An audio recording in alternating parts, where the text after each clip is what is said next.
Hi, good day everybody. My name is Ismail Gestopa, and the title of my presentation is Let's Get Physical, Fighting Diabetes Mellitus. This is a proactive health communication campaign. There are 15.9 million people over the age of 65 in the United States, which accounts for 29.2% of the population according to American Diabetes Association 2022. This number is alarming and must be incorporated into a health communication campaign aimed at improving the health of those affected by this disease. Behavior modification is a critical component of managing diabetes. By making lifestyle changes, people with diabetes can improve their blood sugar control and reduce the risk of complications. It's important to work with healthcare providers to develop a diabetes management plan that includes behavior modification strategies. One aspect of the behavior modification is physical activity. It can be an effective tool in the management of diabetes mellitus. Regular exercise has been shown to improve blood glucose control, increase insulin sensitivity, and reduce the risk of cardiovascular disease, which is a common complication of diabetes. Incorporating physical activity into a diabetes management plan can help to improve blood glucose control, reduce the risk of complications, and improve overall health and well-being. It's important to work with a healthcare provider to develop a safe and effective exercise plan that considers individual health needs and any potential complications. In California, diabetes is a significant health concern, affecting approximately 3.2 million adults, or about 10.5% of the state's population. According to the California Department of Public Health, diabetes is the seventh leading cause of death in the state, and in 2017, there were over 27,000 deaths related to diabetes or its complications. The prevalence of diabetes varies across the state, with higher rates seen in certain populations such as African Americans, Latinos, and Pacific Islanders. Risk factors for diabetes include obesity, physical inactivity, poor diet, family history, and certain medical conditions such as polycystic ovarian syndrome and gestational diabetes. Diabetes can lead to a range of complications including cardiovascular disease, kidney disease, nerve damage, and blindness. Prevention and management of diabetes typically involve lifestyle changes such as regular exercise, healthy eating habits, and weight management, along with medication management for those with type 1 or type 2 diabetes. Efforts to address diabetes in California include public health education and outreach, community-based prevention programs, and policy initiatives at promoting healthy eating and active living. Additionally, healthcare providers to screen patients for diabetes and provide appropriate treatment and management to prevent complications and improve outcomes. Obesity, physical inactivity, and access to exercise opportunities are three important physical health behaviors measured in county health rankings.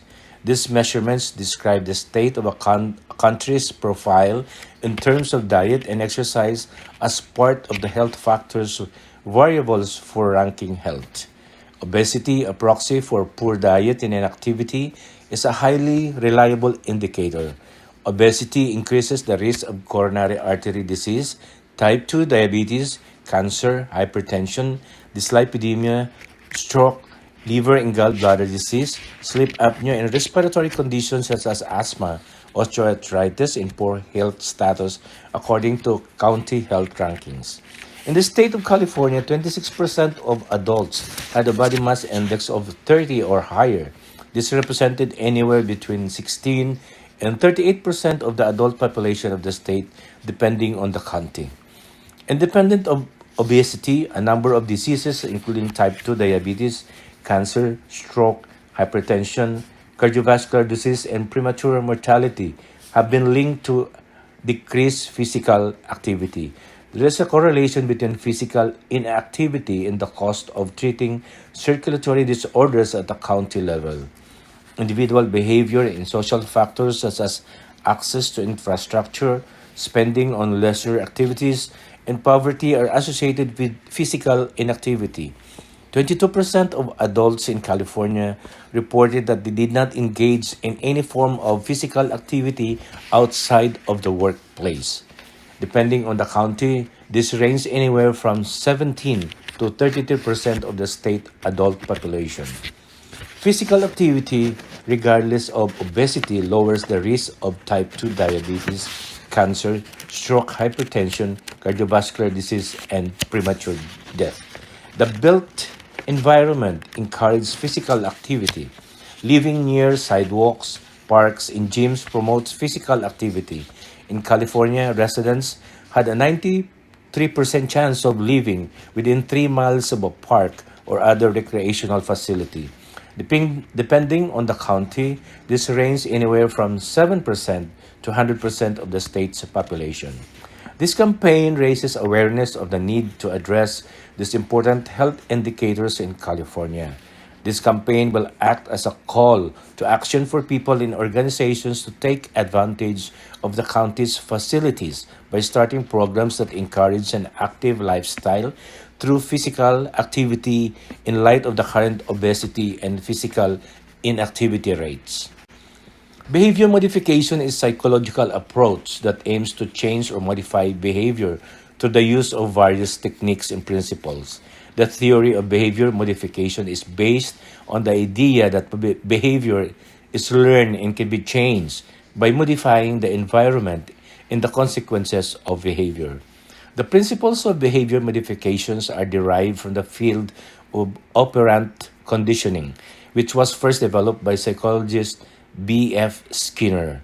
Operant conditioning is based on the idea that behavior is shaped by its consequences, and that behavior that is reinforced is more likely to be repeated, while behavior that is punished is less likely to be repeated. The principles of behavior modification include positive reinforcement, negative reinforcement, punishment, extinction, shaping, and modeling. Behavior modification techniques can be used in a variety of settings, including education, mental health, and business. The effectiveness of behavior modification techniques depends on behavior factors and various factors such as individuals' motivation, the consistency of reinforcement, and the appropriateness of reinforcement. Modifying current behavior that contribute to an unhealthy lifestyle will be emphasized if this strategy serves as the campaign primary message. It is possible to condition each individual to believe there is an immediate need to engage in active lifestyle by presenting the consequences of these activities based on the health indicators described earlier. Developing a health communication campaign that utilizes multiple channels can be an effective way to reach a broad audience and disseminate important health information. Social media, webinars, and scholarly publications can be effective ways to reach a large audience and promote healthy behaviors. As a strategy for this campaign, we will be utilizing scholarly publications, social media, and forums through webinars in order to address health issues and risks. Utilizing social media platforms such as Twitter and YouTube, we will be able to disseminate health-related information and interact with the target demographic. We will create a branded hashtag for people to have an easier time finding the content and participating in the discussions. The creation of content of this campaign will be centered on the benefits of engaging in physical activity for managing diabetes as ways to avoid further complications. Hashtags will be used to make the campaign easier to find and spread quickly. Publish scholarly articles in relevant journals to establish credibility and reach professional audience. This can help to build your reputation as an expert in the field and increase the impact of the campaign. The CSP outcome is one of the content types that can be incorporated into this campaign and disseminated via reputable journals. This will allow specialists to incorporate the results when developing intervention based on the investigation's findings.